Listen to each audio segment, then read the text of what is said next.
तो दोस्तों, एक और नया दिन और मैं बलजीत परमार हाजिर हूँ एक नई कहानी, नया किस्सा लेकर।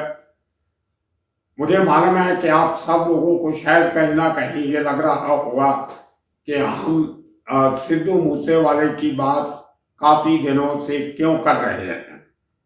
लगता मुझे भी था, लेकिन इस केस की इम्पोर्टेंस इतनी है कि जैसे एक जमाने में मुंबई के अंडरवर्ल्ड के अंदर जब इस किस्म के कांड होते थे तो महीनों तक उनका जिक्र चलता था।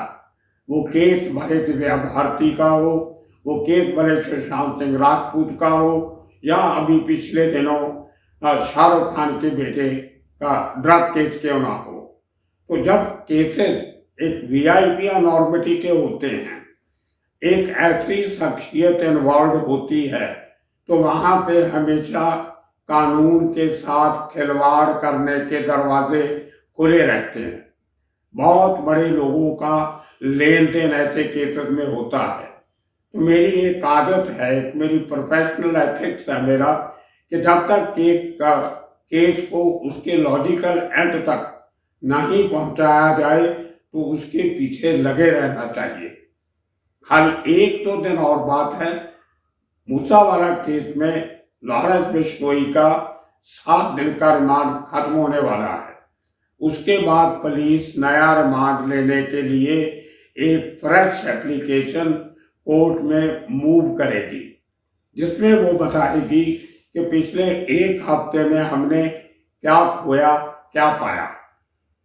एक बहुत इंपॉर्टेंट केस है। बात एक सिद्धू मूसेवाले के कत्ल की नहीं है।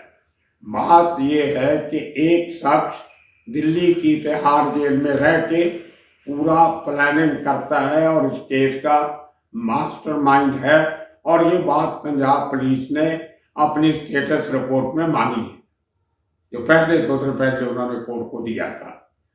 और उसके बाद अभी जो इन्वेस्टिगेशन चल रही है उसमें कहीं से भी ऐसा एहसास नहीं होता कि पुलिस इस केस की जड़ तक, तह तक जाने की कोई कोशिश कर रही है।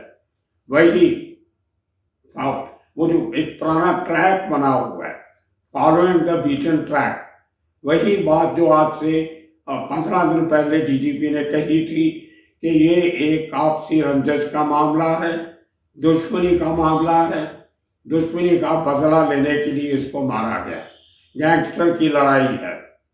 ये कहने को बहुत आसान लगता है। इसमें आप केस की तहकीकात भी कर दोगे, चार्जशीट भी पेश कर दोगे, 2-4 लोग इधर उधर से पकड़ के असली नकली केस चलता रहेगा, आधे लोग इनमें से मुकर जाएंगे, जो नकली लोग हैं वो बरी हो जाएंगे, और अल्टीमेटली 1-2 साल के बाद केस खुर्द-बुर्द हो जाएगा।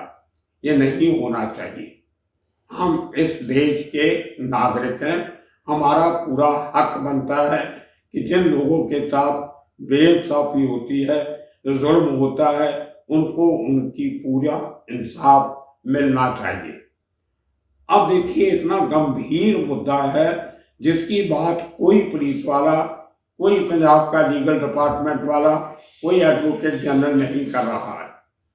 अगर यही बात कहनी थी कि लॉरेंस बिश्नोई इसका मास्टरमाइंड है, तो ये बात आज के 20 दिन पहले भी कही जा सकती थी, आज के 15 दिन पहले भी कही जा सकती थी।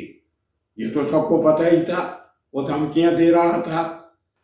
तो अगर पुलिस को इसी निष्कर्ष पे पहुंचना था कि लॉरेंस बिश्नोई मास्टरमाइंड है, इसमें कोई नई बात नहीं है। ये बात तो दिल्ली पुलिस ने बहुत पहले कह दी थी, और ये बात पंजाब के बड़े ऑफिसर पहले भी कह चुके हैं। अगर वही हकीकत थी तो इतना बड़ा आडंबर रचने की जरूरत क्या थी, फिर उसका रिमांड लेने की जरूरत क्या थी। अगर वही कहना था, वो तो जब आज से 10 दिन पहले उसने पंजाब हरियाणा हाई कोर्ट में एप्लीकेशन दी थी कि मुझे पंजाब पुलिस से खतरा है और मुझे पंजाब पुलिस को रिमांड ना दिया जाए, तो पंजाब पुलिस के वकील ने हाई कोर्ट में कहा था कि हमने तो अभी तक इसका नाम ही नहीं लिया है, ये तो हमारी चार्जशीट में, जहाँ हमारी इन्वेस्टिगेशन में कहीं इसका जिक्र ही नहीं है, इसलिए इसकी जो पिटीशन है वो प्रीमैच्योर है। इसलिए हाई कोर्ट ने उसकी पिटीशन रिजेक्ट कर दी कि मिस्टर आर एस बिश्नोई, तुम्हारा नाम पंजाब पुलिस के इस केस में नहीं आ रहा है, इसलिए आप अपनी पिटीशन वापस ले लो। अरे ये बात अगर आपको पहले मालूम थी कि वो मास्टरमाइंड है तो तभी हाई कोर्ट में स्टैंड लेते कि जी हाँ ये आदमी वांटेड है, ये आदमी हमारा हम इसको नामजद कर रहे हैं इन्वेस्टिगेशन में और हमें परमिशन दी जाए कि इसका प्रोडक्शन वारंट इशू किया जाए। लेकिन वो बात कोर्ट में नहीं कही गई। आज वो बात कही जा रही है कि लॉरेंस बिश्नोई मास्टरमाइंड है। मान लिया मास्टरमाइंड है, उसने सब कुछ करवाया, जेल में बैठ के कैसे करवाया वो भी आपको मालूम है। आपने क्या उसके ऊपर एक्शन लिया। आप कहोगे कि दिल्ली की तिहाड़ जेल हमारे नीचे नहीं आती, वो यूनियन होम मिनिस्ट्री के नीचे आती है, वो भी मान लिया। लेकिन 3 ऐसे शख्स जिनकी आपने जेल में जाके पूछताछ की है, 2 लोगों को आपने जेल में से निकाल के रिमांड लेके उनकी आपने पूछताछ की है। एक लॉरेंस बिश्नोई का खास आदमी मनप्रीत मन्ना, उसको आपने जेल से ला के इन्वेस्टिगेशन कर रहे हो कि मनप्रीत मन्ना ने ये किया वो किया, गाड़ी सप्लाई करने के आदेश दिए, इस किस्म की सीरियस बातें आपने मन्ना के बारे में कही हैं। दूसरा एक शख्स गोरा जो बराड़ है, कनाडा में बैठा है, उसका एक जीजा है, वो होशियारपुर जेल में बंद था एक केस में, उसको आप निकाल के लाए, उसको इंटरोगेट किया, उसका क्या हाथ था। उसके आगे बेटे को भी आपने इंटरोगेट किया। तो जब ये लोग जो जेलों में बैठ के, पंजाब की जेलों में बैठे हैं और उनका किसी ना किसी तरीके से इस केस से सीरियस लेना देना निकल के बाहर आ रहा है और आप वो बात मान रहे हो, उसके बाद भी आपने अपने जेल के अधिकारियों के ऊपर क्या एक्शन लिया? आज तक पंजाब पुलिस में इतने केसेस हो गए, लोग जेल ब्रेक करके भाग गए, जेलों से सुरंग कूद के चले गए, कितनी बार जेलों से मोबाइल फोन ट्रेस हुए।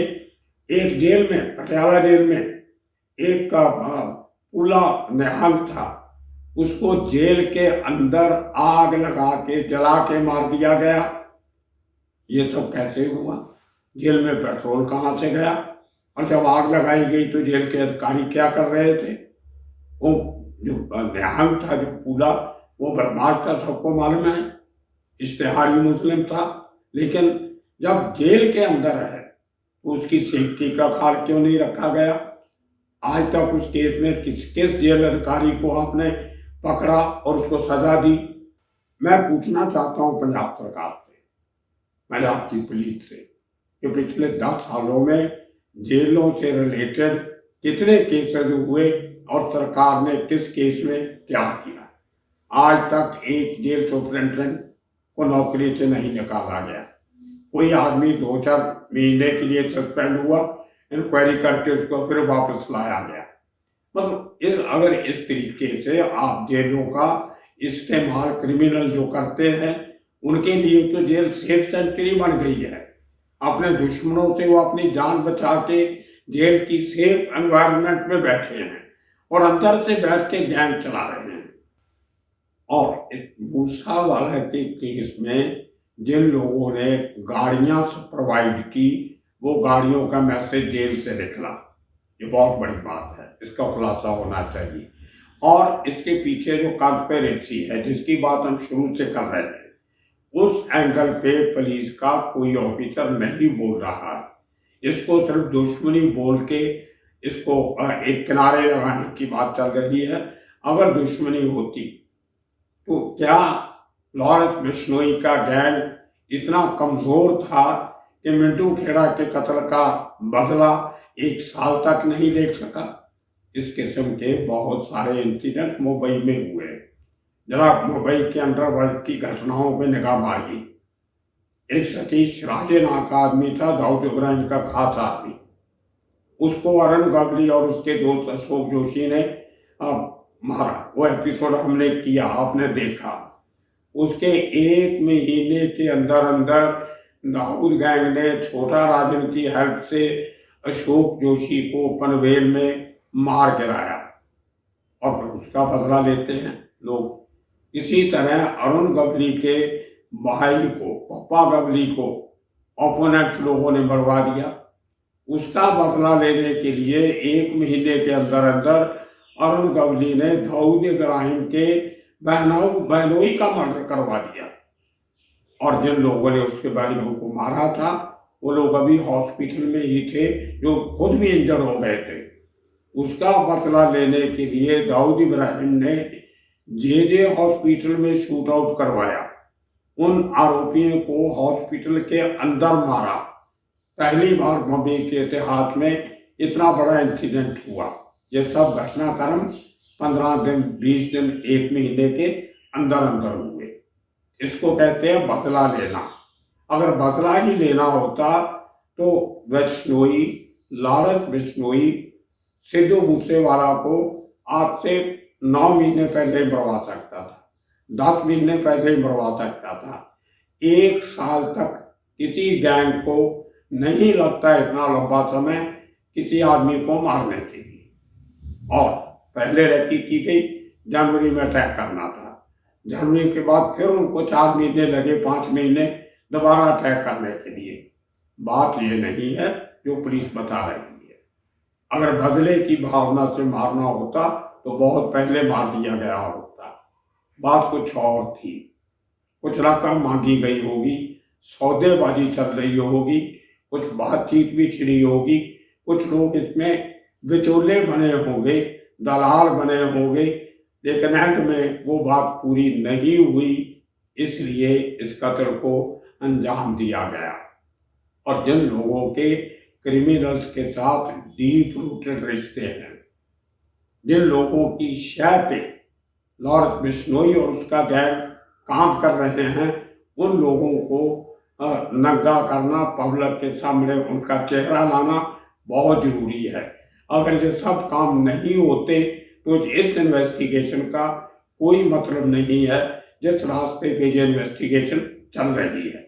और सबसे बड़ी बात, अब तक जो 10-12 लोग पकड़े गए हैं वो सब पेरिफेरियल हैं। किसी का कोई बहुत बड़ा रोल नहीं है। अभी तक एक्चुअल शूटर की पहचान भी नहीं हुई है। असली गिनती भी कोई नहीं बता रहा है। कभी बात आती है 6 शूटर थे, कभी बात आती है कि 8 शूटर थे। अब उनमें से पहचान खाली 4 की दी गई है। और अगर लॉरेंस बिश्नोई ने मास्टरमाइंड बन के इस पूरे कांड की तैयारी की, सुपरविजन की, तो क्या लॉरेंस बिश्नोई को नहीं मालूम कि उन्हें किन लोगों को भेजा था मारने के लिए? कौन लोग थे वो यहाँ से हथियार लाए गए? कौन लोग थे जो कत्ल के बाद उन लोगों को सेफ जगह पे छोड़ के आए? आने तक की बात तो पुलिस बता रही है। कौन सी गाड़ी में आए, उस गाड़ी में कहाँ से पेट्रोल डलवाया गया, गाड़ी में से पेट्रोल पंप की चिट्ठी मिली, जबकि सीसीटीवी में हमने देखा कि पेट्रोल जो था वो फतेहाबाद में बेलेरो में डाला जा रहा था। लेकिन पुलिस अपनी स्टेटस रिपोर्ट में कहती है कि वो करोड़ों में डाला जा रहा था। तो ये ऐसी बातें हैं जो समझ में नहीं आती कि पुलिस कहना क्या चाहती है। उनके अपने फैक्ट बराबर नहीं है। और आखिरी बात, अगर पंजाब पुलिस ये कहती है कि हम पंजाब में गैंगस्टरिज्म खत्म करेंगे, तो मैं पूछना चाहता हूँ कि पंजाब में गैंगस्टर हैं कितने? एक बार कैप्टन अमरिंदर सिंह ने हाउस में लंबा चौड़ा बयान दिया था असेंबली हॉल में कि हमने 1300 के करीब गैंगस्टर पकड़ के जेलों में बंद कर दिए हैं। कोई 100 के करीब एक्टिव गैंगस्टर जो हैं उनको पकड़ना बाकी है, वो सक्रिय हैं। उनमें से पंजाब पुलिस के पास उन दिनों उसके बाद काफ़ी गैंगस्टर मारे भी गए। आज के दिन में अगर आप लिस्ट बनाओ, मेरी ऑफिसर से बात हुई तो पता चला कि ले दे के 30 से 35 गैंगस्टर पंजाब में एक्टिव हैं। उनमें से भी कई पंजाब के बाहर सेटल्ड हैं। अगर आप 30-35 लोगों को हैंडल नहीं कर सकते तो इतनी बड़ी एडिशनल डीजी लेवल के ऑफिसर की निगरानी के नीचे एक इतनी बड़ी एंटी गैंगस्टर टास्क फोर्स बनाने का माना क्या है? कोई बहुत बड़ी समस्या हो तो आप टास्क फोर्स बनाओ, लेकिन 35 लोगों को पकड़ने के लिए जिनके नाम आपको मालूम है, जिनकी बैकग्राउंड आपको मालूम है, वो कौन से गांव के रहने वाले हैं, उनके घर वाले क्या करते हैं, उनके सहयोगी कौन हैं, उनके अलाइज कौन हैं और उन्होंने क्या क्या क्राइम किया हुआ है। अगर पंजाब पुलिस उन 30-35 लोगों को एक लिमिटेड पीरियड में एक टारगेट रख के उस समय में नहीं पकड़ सकती तो ये कोई बहुत बड़ी इज्जत की बात नहीं। ये पंजाब पुलिस के लिए बहुत नाकामी वाली बात है और अभी तक सरकार ने कोई फास्ट ट्रैक कोर्ट बनाने का यत्न प्रयास शुरू नहीं किया। मैंने पहले भी एक वीडियो में कहा था कि ऐसे केसेस में सरकार को इमीडिएटली फास्ट ट्रैक कोर्ट बनानी चाहिए और इस केस का फैसला 3-4 महीने में हो जाना चाहिए। जितना इसको लंबा खींचोगे उतना डाइल्यूट होता जाएगा, जैसे कि ऑलरेडी बहुत डाइल्यूट हो गया। जिन पॉलिटिशियन का, जिन पुलिस ऑफिसर्स का, जिन कारोबारियों का और जिन दूसरे गैंगस्टर्स का इनके साथ लेना देना है, उनको पब्लिक के सामने लाना बहुत ज़रूरी है, नहीं तो ये गैंगस्टरिज्म कभी पंजाब से ख़त्म नहीं होगा।